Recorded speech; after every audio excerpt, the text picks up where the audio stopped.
las acciones judiciales referentes a la demanda colectiva. Tenemos que comprender propiamente que esta acción judicial deriva por las características del derecho colectivo del trabajo, que es bien importante mencionar que es completamente conciliador. El derecho laboral es eminentemente conciliador, como ustedes lo saben. Y pues, al haber agotado todas las fases que hemos visto, la vía directa, el arreglo directo, y no se ha llegado a una solución viable en la cual parcial o totalmente se logren conciliar aquellas circunstancias que sean atendientes a las mejoras condiciones laborales que pueda solicitar un grupo de trabajadores o un patrono, en el sentido que puede ser a través de diferentes formas de organización, como lo es un grupo coaligado, una coalición de trabajadores o un sindicato, en el caso de los trabajadores. Y que toda vez se ha agotado aquella fase extrajudicial que ya vimos referente al arreglo directo y a lo que es la vía directa, pues da lugar a iniciar un proceso judicial. ¿Se recuerdan ustedes que nosotros vimos en las unidades anteriores lo referente a los conflictos colectivos? Pues los conflictos colectivos lo que buscan en primer término es que haya una armonía y una paz dentro del contexto social y laboral, dentro del centro de trabajo. Y que esos conflictos colectivos existen dos clases. Muchos de ustedes lo saben propiamente, que son los conflictos colectivos de tipo jurídico o de derecho y los conflictos colectivos de carácter económico-social. ¿Y por qué es esto, jóvenes? ¿Por qué llegar hasta una vía judicial cuando no tuvo un buen puerto, una negociación o una solicitud de negociación, porque muchas veces no son atendidas por parte del patrono? Es que se tenga que llegar a esta fase en la cual pues obviamente ya existen ciertos formalismos que se deben de cumplir para la interposición de una demanda colectiva. Pero lo que quiero es que tengan bien claro ustedes en primer término es que esto se deriva a que una de las partes o el patrono o los trabajadores o ambos no quisieron llegar a un arreglo, no quisieron tener un arreglo directo, no llegaron a ningún acuerdo en la vía directa, derivado a que existían una serie de peticiones que se hizo llegar a través de un pliego de peticiones en la cual pues se estaba tratando de negociar un nuevo acuerdo que puede ser un contrato colectivo, un convenio colectivo, un pacto colectivo de condiciones de trabajo, y que para dirimir esas diferencias y que una de las dos partes o ambas partes, por la negativa o por la falta de acción y de respuesta a la solicitud de una de ellas, promuevan el conflicto colectivo. Entonces, la legitimación ya la vimos, va a ser legitimado pues el que haya hecho la solicitud y no haya tenido respuesta o la respuesta haya sido negativa, que puede ser el patrono a través de sus representantes o los trabajadores, independientemente de la forma en que lo hicieron, si fue un comité coaligado, un grupo coaligado, recuérdense que es de conformidad con lo que establece el artículo 374 y 377 del Código de Trabajo, que se nombran 3 delegados para la representación de esa coalición. Y en el caso de ser una organización sindical, pues será los representantes que designe el sindicato. Entonces ellos son los que son legitimados a promover una acción ante un órgano jurisdiccional. Pues esa acción que se promueve a través de ese órgano jurisdiccional es una demanda colectiva, que en su caso, cuando se trata de negociar un nuevo pacto o bien negociar un pacto colectivo, se va a tratar directamente de un conflicto colectivo de carácter económico-social, porque estamos hablando de nuevas condiciones o de mejoras a las condiciones ya existentes. Eso por un lado. Por otro lado, cuando hablamos del conflicto colectivo de carácter jurídico o de derecho, es aquella acción que se interpone ante un órgano jurisdiccional de igual manera a efecto de que se cumpla total o parcialmente un pacto, un convenio o un contrato que ya fue reconocido por la otra parte. Entonces, sepamos diferenciar ese tipo de acciones que se derivan en diferentes pretensiones, porque el primero que les mencionaba lo que busca es negociar mejoras en las condiciones socioeconómicas y el otro es hacerlas cumplir a través de un juez. Entonces, concretamente eso. Y esa acción derivada en una demanda colectiva se presenta ante el órgano jurisdiccional competente. ¿Quién será el órgano jurisdiccional competente, jóvenes? Cuando hablamos de un conflicto colectivo, un grupo de trabajadores común, ¿verdad? No estamos hablando de un grupo de trabajadores del organismo judicial, porque ahí sería en otra instancia el planteamiento. Pero, ¿en dónde se plantearía esa demanda del conflicto colectivo de ese grupo de trabajadores? Porque el patrono no quiso negociar un nuevo pacto. Díganme ustedes, por favor. Quiero ver si vamos comprendiendo. ¿Ante quién se plantearía? No es ante la Corte de Constitucionalidad, de una vez se los digo. ¿No es ante el Ministerio de Trabajo, Olic? No. No. Recuérdense que el Ministerio de Trabajo es una instancia del organismo ejecutivo y es completamente distinta a la parte judicial, que era la diferencia que yo les hacía mención en una clase. Entonces no es ante el Ministerio de Trabajo. ¿Es entre quién es? Con los juzgados de trabajo y previsión social? Es correcto, Ángel. Se plantea ante el juzgado de trabajo y previsión social en el cual sea competente. ¿Y cuál va a ser la competencia? Donde tenga el centro, su sede, el centro de trabajo, y ahí presten su servicio a los trabajadores. En el caso, les voy a plantear esta situación de competencia, que es una fábrica de textiles que tiene su asiento o su sede de fábrica en el municipio de Milpas Altas, por decirlo así. Obviamente el juez competente, como hay juez de trabajo únicamente en cada departamento, será el juzgado pluripersonal de primera instancia de trabajo de Zacatepeques. Y ahí es donde se va a plantear el conflicto colectivo, en el departamento de Zacatepeques. Si el centro de trabajo tiene su asiento donde se prestan las labores en el departamento de Escuintla y ahí prestan su servicio a los trabajadores, ahí en ese departamento, en el juzgado pluripersonal de primera instancia de trabajo de Escuintla, se planteará el conflicto colectivo, ¿sí? Entonces, para que tengamos bien claro ese aspecto, el conflicto colectivo entonces se plantea ante un juzgado de trabajo y previsión social, salvo excepciones de conformidad con lo que establece el artículo 6 de la Ley de Sindicalización y Regularización de Huelga de Trabajadores del Estado.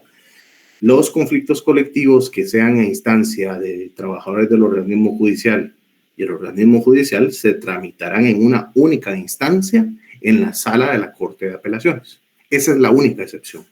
Después, todos los demás son en los juzgados pluripersonales de trabajo o los juzgados de primera instancia. Recordemos que hay una denominación que se las mandé en los acuerdos de la Corte Suprema de Justicia. Entonces, teniendo clara esa parte, tenemos que entrar a definir lo que es lo que es propiamente la demanda colectiva. Principalmente tenemos que decir que es un acto de iniciación. Ese acto de iniciación tiene una denominación como lo es la demanda colectiva, que puede ser de dos clases: conflicto colectivo de carácter económico-social y conflicto colectivo jurídico o de derecho. Y pues es un acto procesal por el cual patronos o trabajadores organizados en sindicatos o en coaliciones promueven el conflicto colectivo de carácter económico-social, invocando la actuación jurisdiccional de los jueces de trabajo y previsión social, a quienes someten sus peticiones. Obviamente es a través de una demanda que debe llenar ciertos requisitos, porque recordémonos que, como lo he mencionado yo, el derecho procesal del trabajo es poco formalista, pero sí lleva implícitos ciertos formalismos que se deben de atender. Ya vamos a ver cuáles son. Para que en este caso las pretensiones y las peticiones que se hacen a los tribunales de trabajo sean atendidas y se sustancien y se resuelvan de conformidad con el procedimiento, que ya lo vamos a ver detenidamente, colectivo de carácter económico-social, o si se trata de uno de naturaleza jurídica de acuerdo a los procedimientos referentes al conflicto colectivo de carácter económico-jurídico. Ustedes ya han superado el curso de Derecho Procesal de Trabajo 1. Ustedes ya tienen las nociones generales de la materia procesal en Derecho del Trabajo y saben propiamente el fundamento legal de lo que es una demanda ordinaria se encuentra regulado en el artículo 332, que es donde se contienen los requisitos que deben de contener la demanda colectiva, la demanda individual.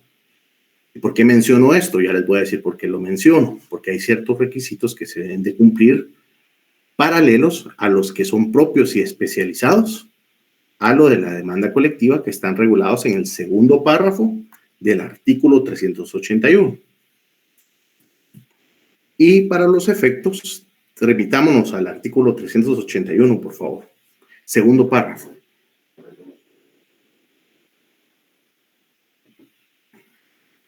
Artículo 381. Segundo párrafo. Entonces, en el primer párrafo, pues es referente a los requisitos que debe contener el pliego de peticiones, ¿verdad? ¿En qué consisten esos requisitos? Pero en el segundo párrafo establece la solicitud. Dice la solicitud debe contener. Entonces, ustedes en el epígrafe de ese segundo párrafo, por favor, van a consignar o van a escribir requisitos de demanda colectiva. Requisitos de demanda colectiva.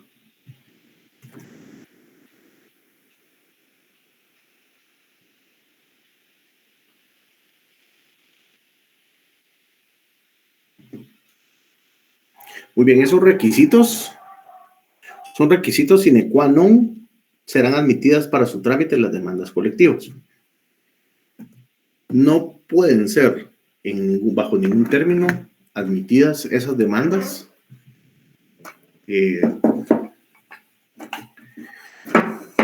ya que se deben de cumplir con esos requisitos que establece el artículo 381 y que sin ellos no se puede rechazar la pretensión. Eso es algo muy cierto, porque en lo referente a la materia procesal de trabajo no existe el rechazo como una figura jurídica propia de los órganos jurisdiccionales, porque los juzgados de trabajo son garantistas.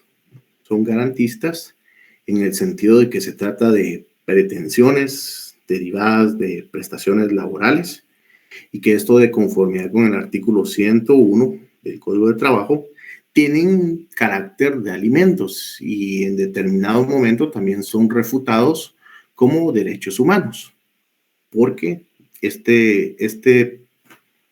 contraprestación que es el salario y que viene de una relación laboral, pues es cierto que conlleva una fuente de ingreso para quien pueda ser una cabeza de hogar y eso exponencialmente afecta a la sociedad. Entonces esa es la razón de ser, porque no puede ser completamente los juzgados de trabajo rechazar completamente de plano, diferente a lo que es el derecho civil, en los juzgados de primera instancia civil, los juzgados de paz civil, hablamos de materia también penal, que sí tienen mayores formalismos y que en determinado momento las solicitudes sí pueden ser rechazadas, pero por las características y naturalezas de esa rama del derecho, que es en el caso del derecho civil, derecho privado, no conlleva una consecuencia más nociva tan fuerte para la sociedad, porque recordemos que cuando hablamos de materia civil, mercantil, estamos hablando de derecho privado, y pues eso obviamente pues en determinado momento no tiene el mismo impacto a nivel general. Es por eso que se hace mención de esta situación en cuanto a los rechazos que no se dan dentro de las resoluciones de los juzgados de trabajo y previsión social, y que para garantizar la solicitud de las partes se fija una resolución en la cual establece que previo para admitir su trámite de la demanda, que la parte solicitante adecúe, aclare, cumpla con ciertos requisitos que establece la ley y que se les fija un plazo, eso a manera que sea más celérico el trámite, que haya una mayor celeridad y que con esto pues se garantice el derecho de la parte que está haciendo una pretensión ante el órgano jurisdiccional y que con esto también pues pueda aclarar, ampliar, cumplir con ciertos requisitos que se pudieron haber obviado, que ahorita los vamos a ver y les voy a dar el ejemplo de un previo. Entonces, es importante cumplir con estos requisitos que establece el segundo párrafo del artículo 381, que por favor, para quienes lo han anotado en el epígrafe del segundo párrafo, consignen, nuevamente lo reitero, requisitos de demanda colectiva. Para quienes ya lo hicieron, pues vamos a ir anotando también una especie de numerales dentro del mismo, porque existen ciertos requisitos que vamos a ir marcando ahí a manera de tener número 1, número 2, número 3. Y el primero es referente a la designación al que se dirige la demanda. Entonces, si quieren, subrayamos. Yo lo que hago con mis leyes es eso, subrayo y pongo el número 1 en pequeño, ¿verdad? Para los que usan letra grande creo que les va a costar un poquito, pero requisito número 1, el juez al que se dirige. Y eso es a lo que se refiere la designación. Ya eso lo platicamos en el introito de esta clase, en el cual hablábamos de la competencia y de a qué juzgado era que se planteaba la demanda. Entonces ustedes ya saben que es ante un juzgado de trabajo y previsión social. Hay que saber bien la denominación del juzgado, porque en el caso en concreto, y me remito mucho al ejemplo de Zacatepeques, porque pues de ahí es la mayoría de ustedes, referente a la designación y el nombre del juzgado, que es el juzgado pluripersonal de primera instancia de trabajo del departamento de Zacatepeques. Los de Guatemala pues son 14 juzgados de conocimiento, uno de admisión de demandas subdividido en pluripersonal y las salas de la Corte de Apelaciones.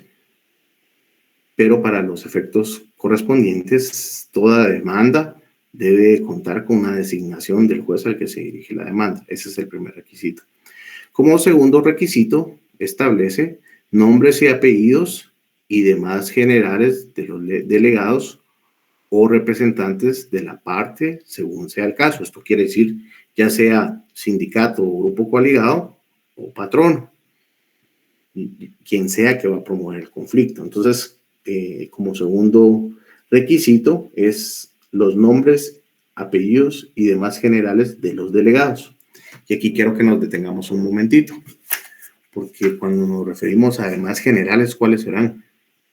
Decía el maestro, que en paz descanse, Ricardo Alvarado Sandoval, que tal vez ustedes por ahí lo han escuchado o tendrán algún libro de él, maestrísimo de maestros. Si no son generales, ¿acaso son del ejército? Pues decía él. Él hacía sus chistes así, ¿verdad? Por eso me recordé ahorita de él, cuando establece la ley generales. Datos, ¿verdad? Datos de identificación personal. Referente a esta parte, nos tenemos que remitir y haciendo una conexión de normas al artículo 332 del Código de Trabajo. ¿Por qué nos remitimos al artículo 332 del Código de Trabajo? Porque ahí establece cuáles son las generales de ley. ¿Sí?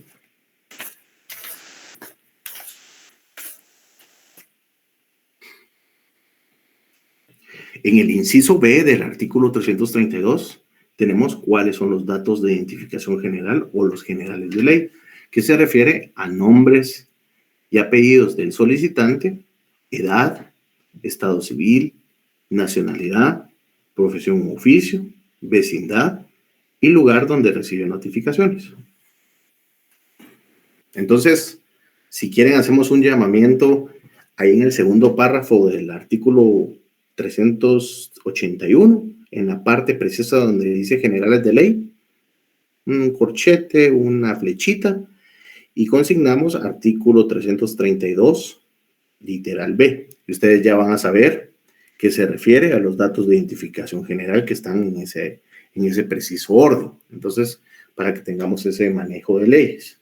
Como otro requisito indispensable es la acreditación de la personería con que comparece. En este caso, si se trata de una organización sindical, pues obviamente lo acreditará con la certificación de la resolución o del nombramiento del sindicato emitido por el Registro Público de Sindicatos del Departamento Administrativo de Trabajo del Ministerio de Trabajo. En el caso de ser, pues, una empresa o el patrono, la delegación y designación de sus representantes debidamente establecida con los requisitos legales, y que eso es a lo que se refiere la acreditación de la personería, que eso no está propiamente establecido en este párrafo que les menciono, pero es un requisito que es extra legal, ¿verdad? Que es importante hacérselos ver. Si quieren, lo pueden anotar a un costado de su ley. Sería la acreditación de la personería con que se comparece. Se los voy a escribir.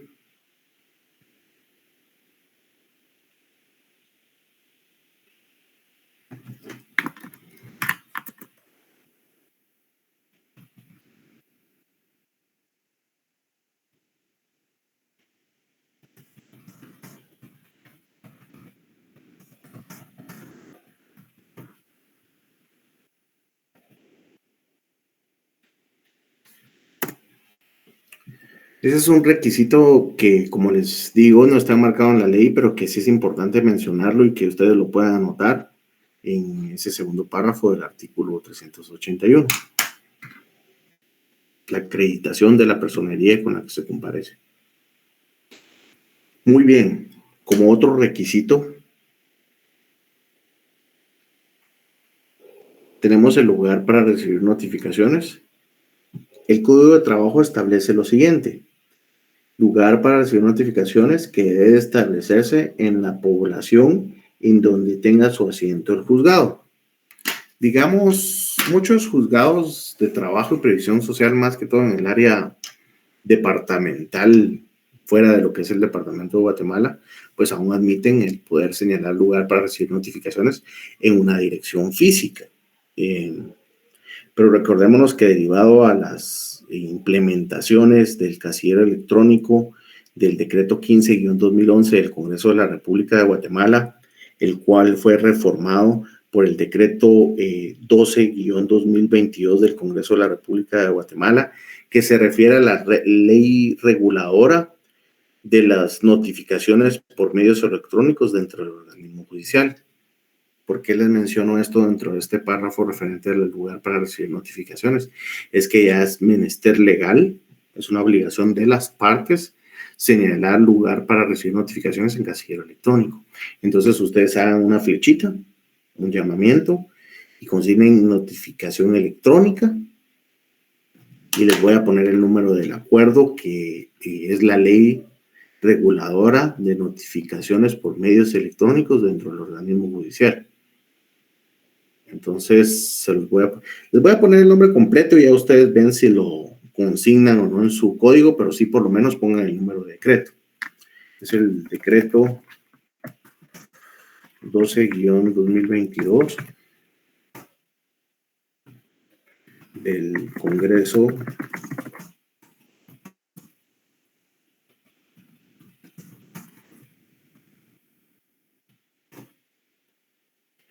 y es referente a la ley reguladora de notificaciones electrónicas por medios electrónicos, de las notificaciones por medios electrónicos.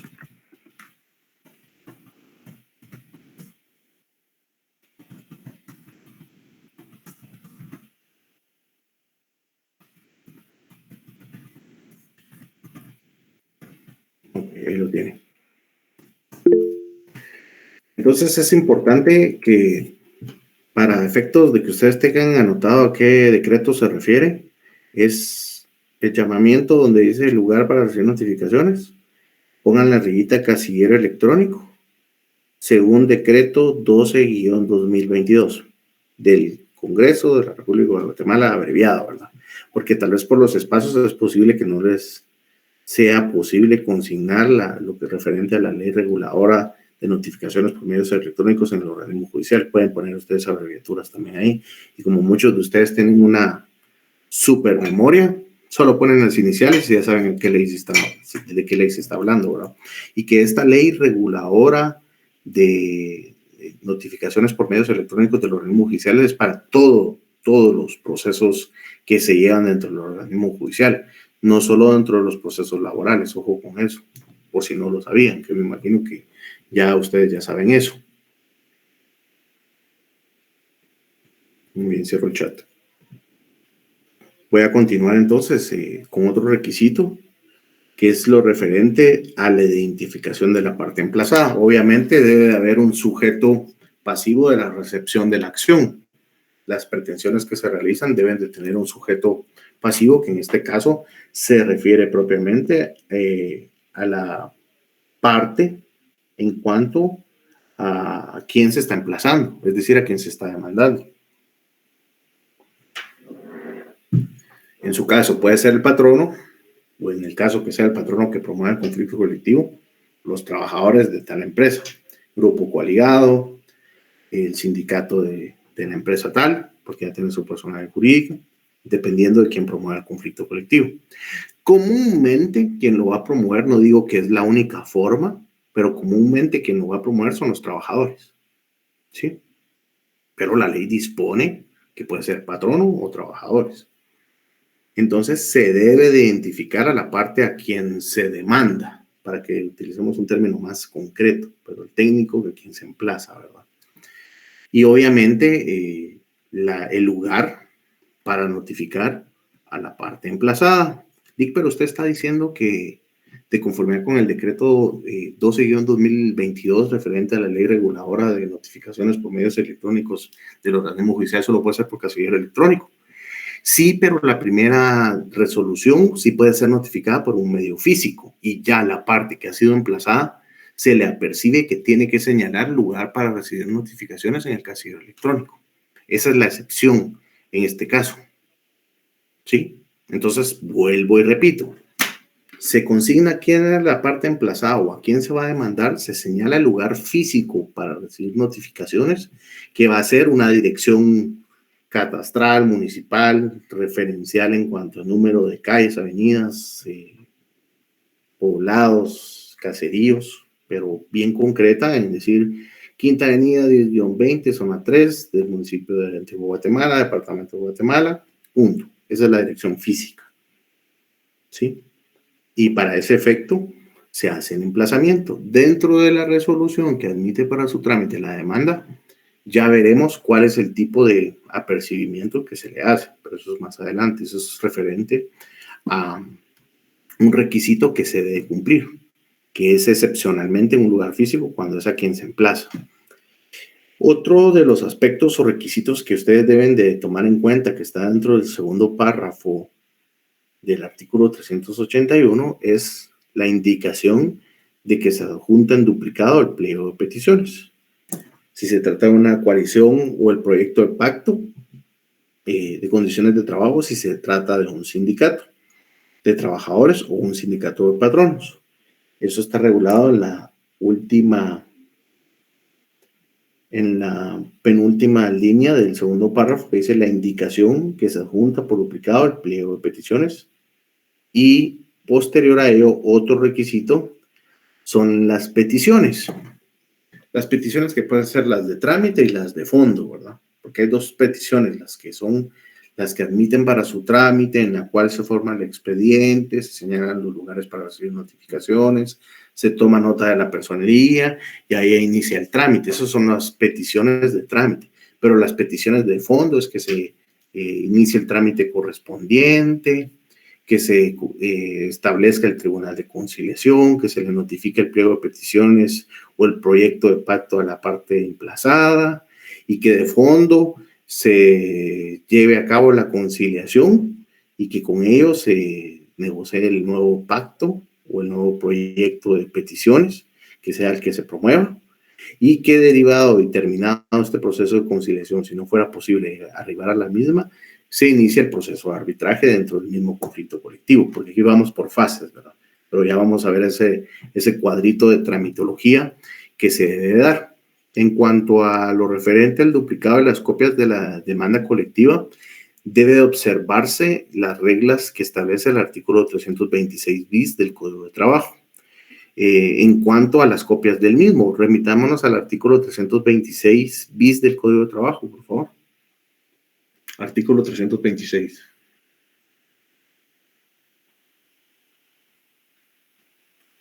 Y si alguien lo puede leer, por favor.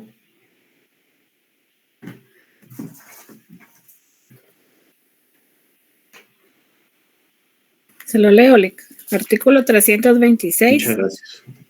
Sí, por favor. Bis. Ok. Sí. Los expedientes se formarán por duplicado.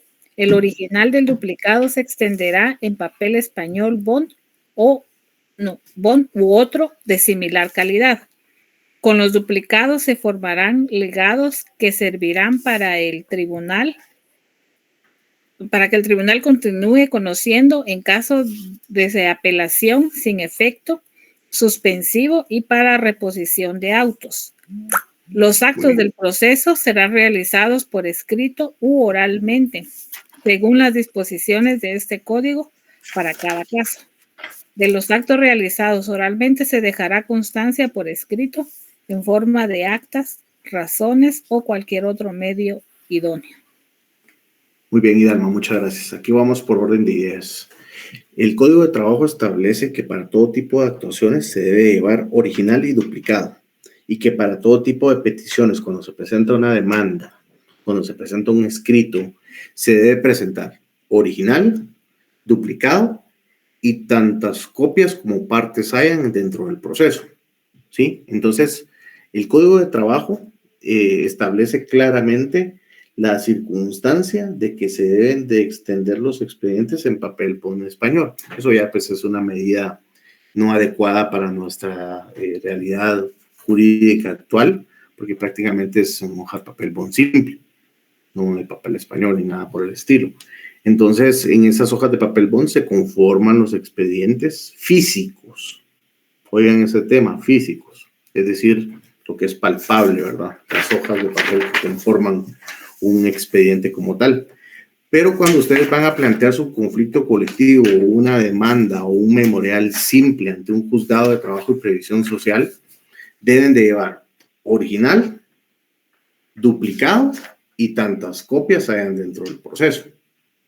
Pero, ¿por qué el duplicado? Tiene una naturaleza en primer término, que es en caso de que el expediente original sea remitido a una instancia superior por el conocimiento de un recurso que no tenga efectos suspensivos, el juzgado de primera instancia puede seguir conociendo del mismo en duplicado. Esa es la primera medida que establece el artículo 326 bis. Y también para tratar de garantizar la certeza jurídica de los expedientes en cuanto si en caso se perdiera el expediente original, se cuenta con un duplicado para conformar una reposición de autos, ¿sí? Que eso suele ocurrir, no es muy común,